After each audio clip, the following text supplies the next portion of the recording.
घने हरे भरे जंगल में सुबह की सुनहरी रोशनी धीरे धीरे फैल रही थी।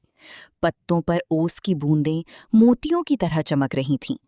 तितलियां रंग बिरंगे फूलों के ऊपर मंडरा रही थीं और पक्षियों की मीठी चहचहाहट पूरे वातावरण को मधुर बना रही थी। उसी सुंदर जंगल में एक नन्हा सफेद खरगोश रहता था, चीकू। चीकू बहुत जिज्ञासु था। उसे नई नई जगहें देखना, नई चीजें जानना और हर दिन कुछ अलग करना अच्छा लगता था। उस सुबह उसने सोचा, क्यों ना आज उस रास्ते पर जाऊं जहां मैं पहले कभी नहीं गया। वो धीरे धीरे घास के बीच से चलता हुआ जंगल के घने हिस्से में पहुंच गया। यहाँ पेड़ बहुत ऊंचे थे, धूप कम थी और माहौल थोड़ा रहस्यमयी लग रहा था। चीकू पत्तों को हटाता हुआ आगे बढ़ रहा था कि तभी उसकी नजर पेड़ों की मोटी जड़ों के बीच कुछ चमकती हुई चीज पर पड़ी। वहां एक पुरानी पीतल की घड़ी पड़ी थी, जो हल्की नीली रोशनी छोड़ रही थी। चीकू ने उत्सुकता से उसे देखा।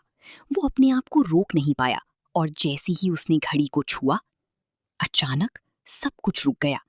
पक्षी हवा में ही ठहर गए, पानी की बूंदें गिरते गिरते हवा में जम गईं, पत्ते हिलना बंद हो गए।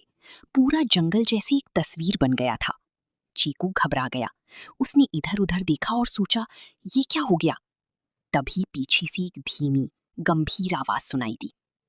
ये साधारण घड़ी नहीं है बेटा। चीकू ने मुड़कर देखा। एक बूढ़ा समझदार कछुआ धीरे धीरे उसकी ओर आ रहा था। उसकी आंखों में शांति और ज्ञान झलक रहा था। कछुए ने कहा, ये जादुई घड़ी है। ये समय को रोक सकती है, लेकिन इसका उपयोग सोच समझकर करना, वरना जंगल का संतुलन बिगड़ सकता है।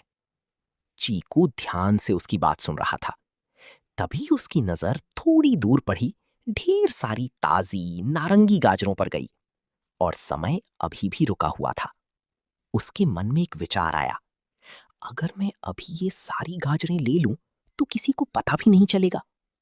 वो धीरे धीरे गाजरों की ओर बढ़ने लगा, लेकिन अचानक उसके कदम रुक गए। उसे कछुए की बात याद आई, गलत उपयोग संतुलन बिगाड़ देगा। चीकू ने आंखें बंद की, गहरी सांस ली और एक कदम पीछे हट गया।